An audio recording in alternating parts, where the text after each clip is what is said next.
Amigas y amigos de la televisión universitaria, qué gusto vernos de nuevo aquí en Diametral Periodismo de Coyuntura. Soy Temoris Greco y hoy vamos a hablar sobre Nicaragua. Tenemos a un invitado muy especial, Israel Levites Cornejo.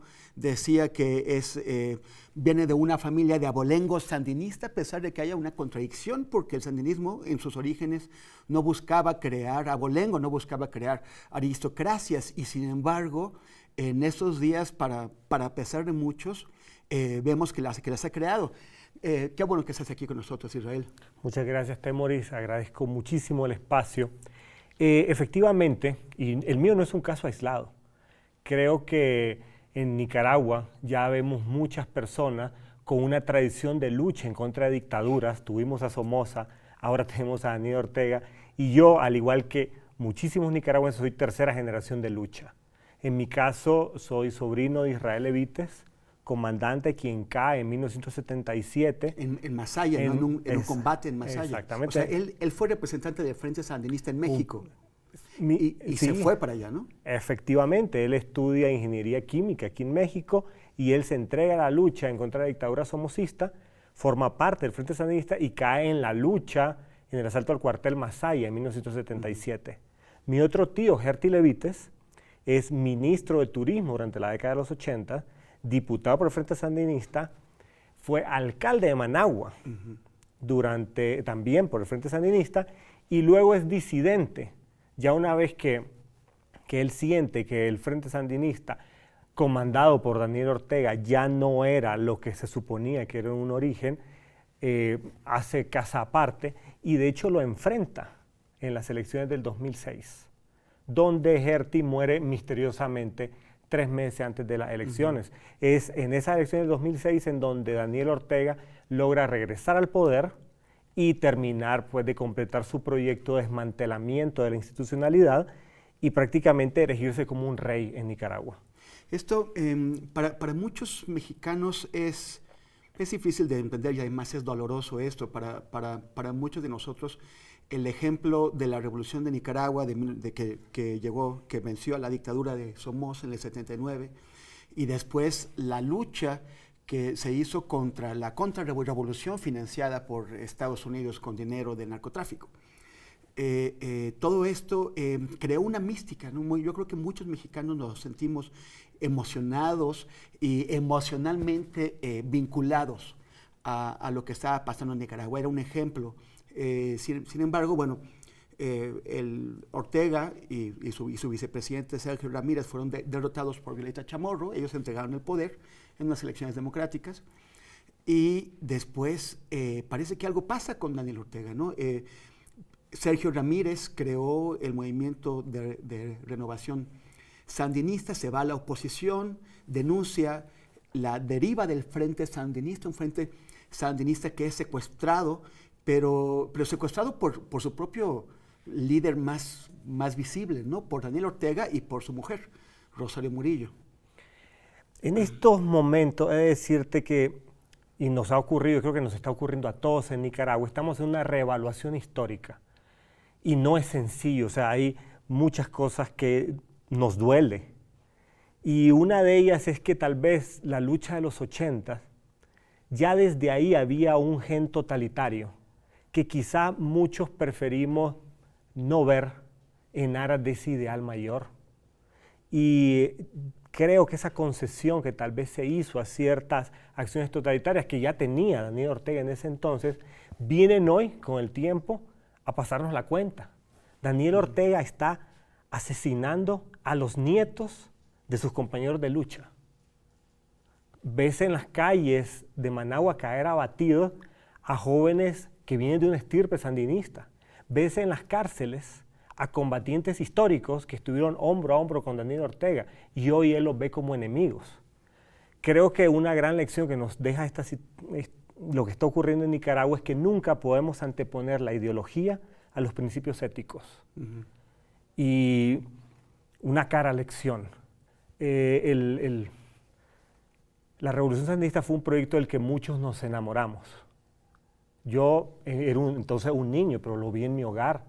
Mis padres lo entregaron todo. De hecho, fuimos una generación que tal vez creció en cierto abandono porque nuestros padres estaban construyendo una nueva Nicaragua.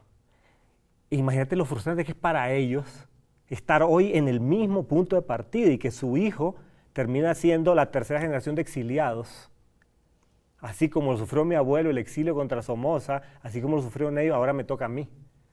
Te digo, es un momento histórico muy difícil y te agradezco mucho la oportunidad de hablar esto aquí en México, porque por lo que he conversado con la gente aquí, al parecer Nicaragua hoy está pasando inadvertida. En los 80 había una efervescencia, había mayor solidaridad. Hoy como que estamos más divididos que antes. Muchos mexicanos se fueron en los años 80 a ayudar. O sea, bueno, algunos combatieron Claro. con el frente, pero después, cuando en los primeros años de la revolución, estaban todas estas brigadas de jóvenes estudiantes que se iban a alfabetizar y iban a apoyar la reconstrucción económica de un país devastado y un país que además estaba bajo ataque. ¿Qué les podrías tú decir a esos mexicanos que dejaron la comodidad de sus casas para ir a pelear por una revolución que se comió a sí misma? Yo les diría que la lucha no ha terminado. Es cierto, se derrocó a Somoza, surge este nuevo dictador de las propias entrañas de la revolución, pero la lucha sigue siendo la misma y debemos de tener noción de los tiempos históricos. Definitivamente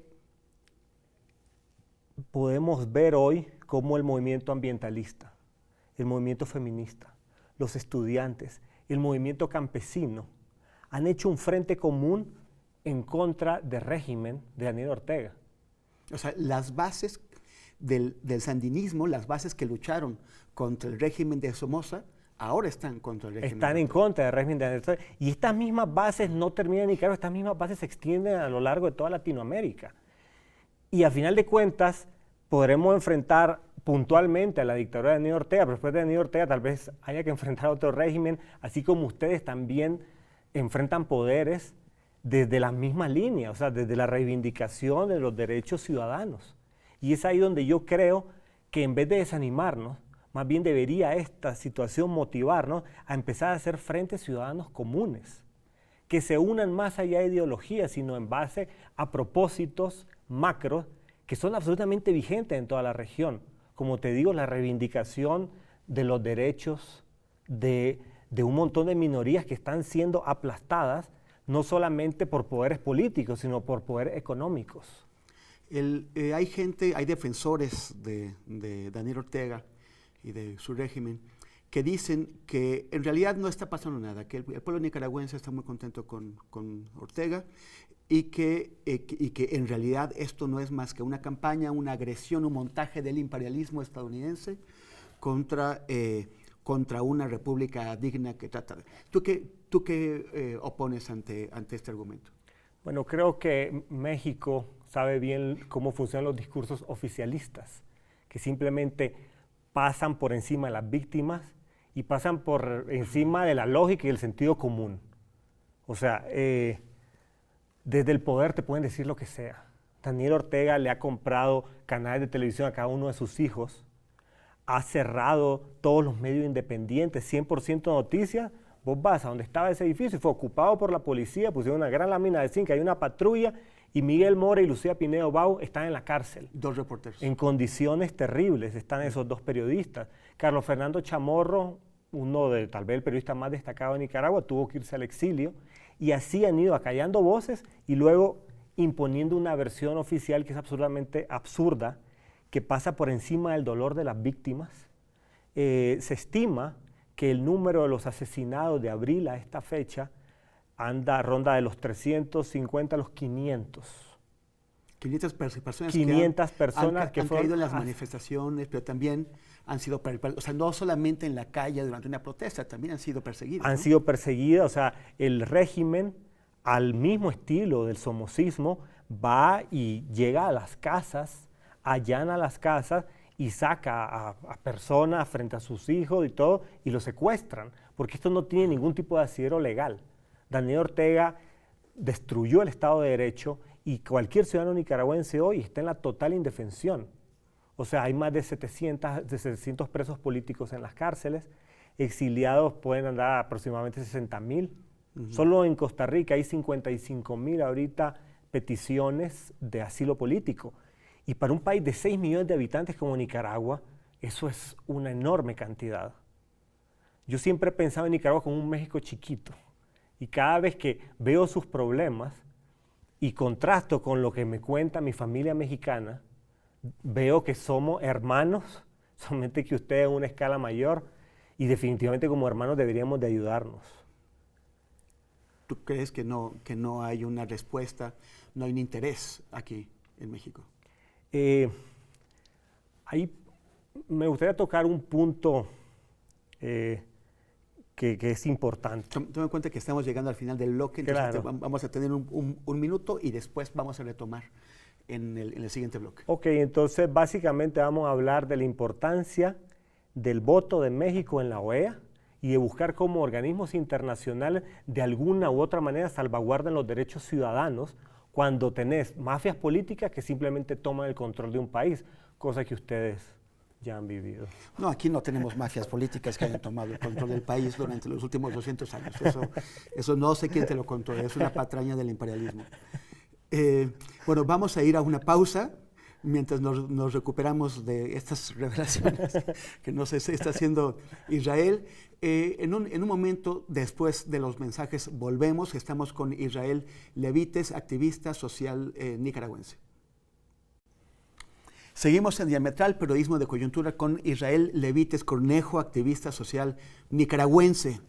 Es parte de las personas que ahora, bueno, que desde hace un año, desde el 18 de abril del año pasado, comenzaron este movimiento de oposición, que ya venía de antes, pero ha llegado a una nueva etapa en este último año, contra el régimen de Daniel Ortega.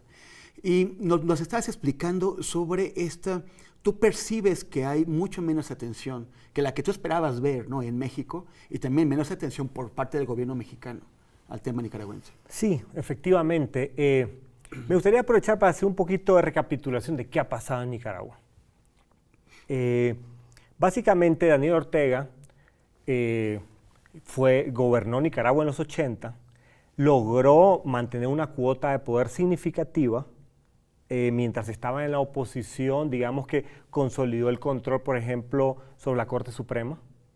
Y una vez que regresa al poder como presidente en el 2007, termina de desarticular absolutamente toda la institucionalidad y se erige casi como un rey en contubernio con el gran capital.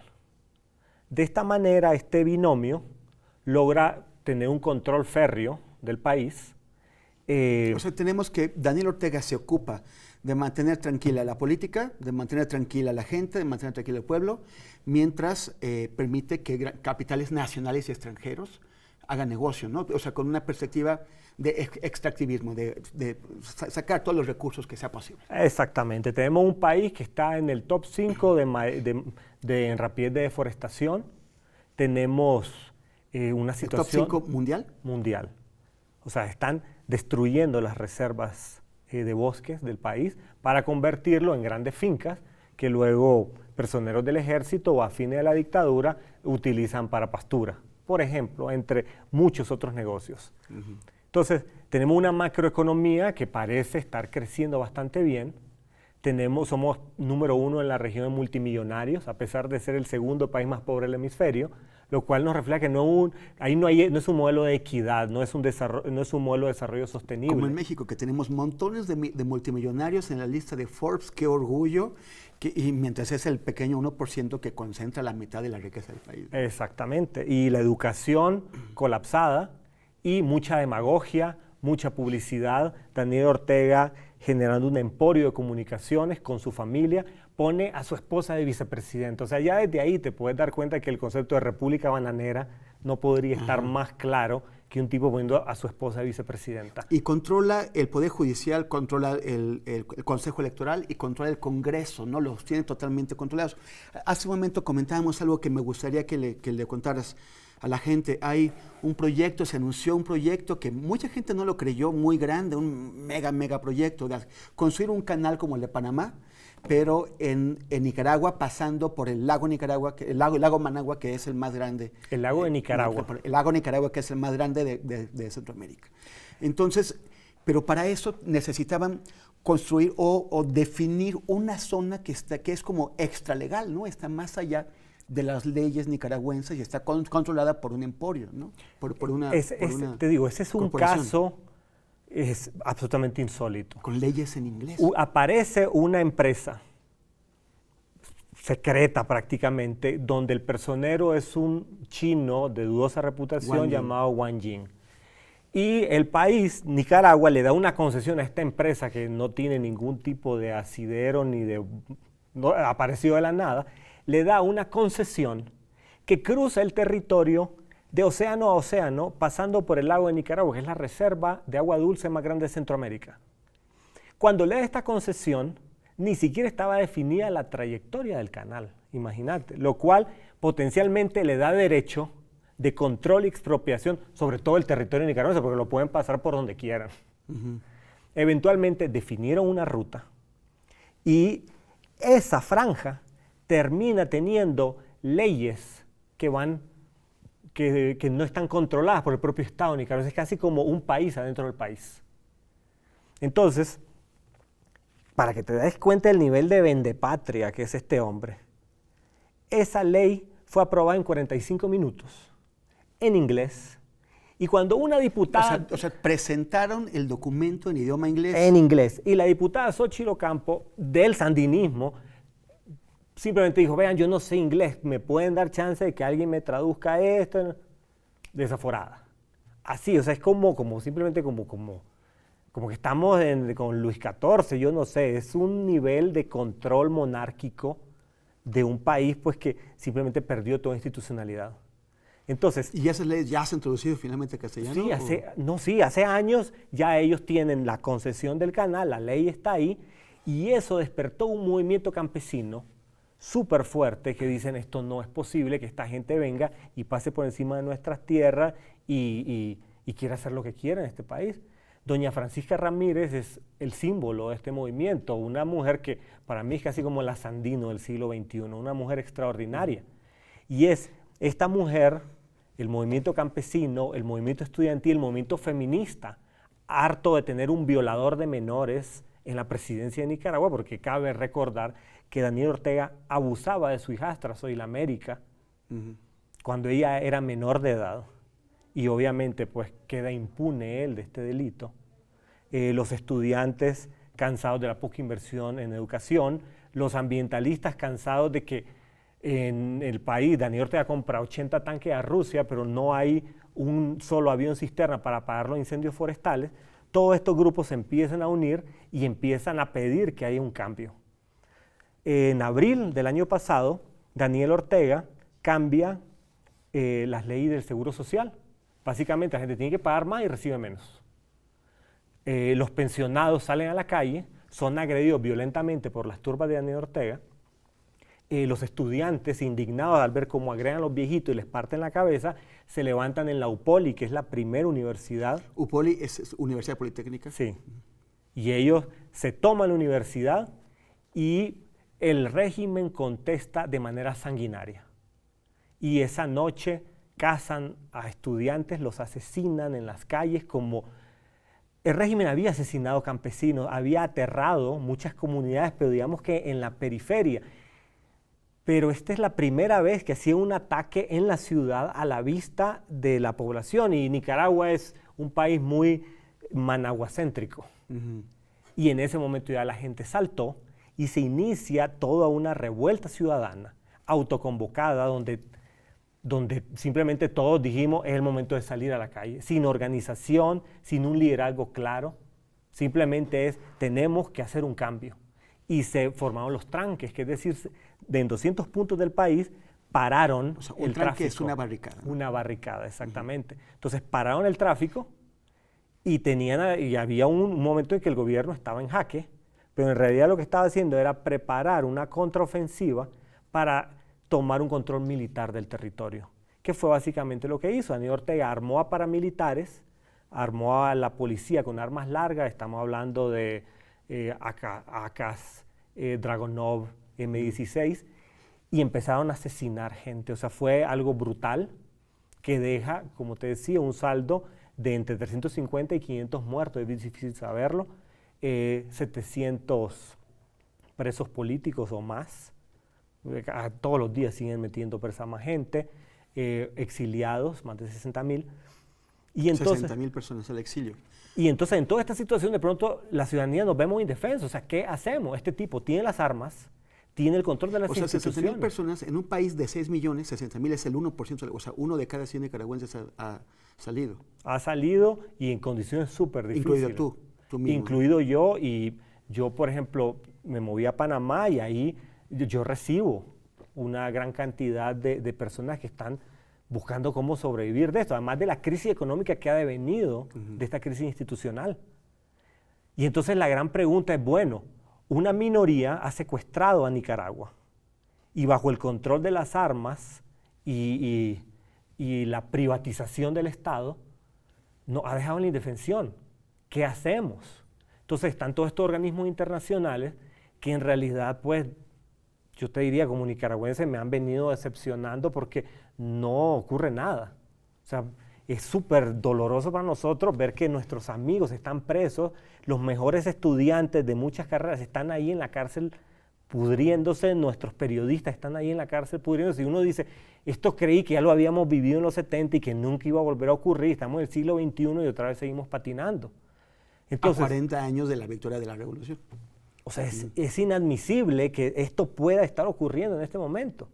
Entonces, la OEA se supone, la Organización de Estados Americanos se supone que debería tener alguna manera de controlar estas anomalías. Se hicieron informes de derechos humanos, Human Rights Watch, una comisión de expertos independientes llegó a Nicaragua y confirmó que se han perpetrado crímenes de lesa humanidad. Aquí también tuvimos un grupo interdisciplinario de expertos independientes, el GIEI, que investigó cosas que molestaron al gobierno de Peña Nieto y fueron expulsados. Y es lo que pasó también. Lo mismo que pasó en Nicaragua. Un GIEI con el mismo nombre que también indaga en lo que el gobierno no quiere y son expulsados, ¿no?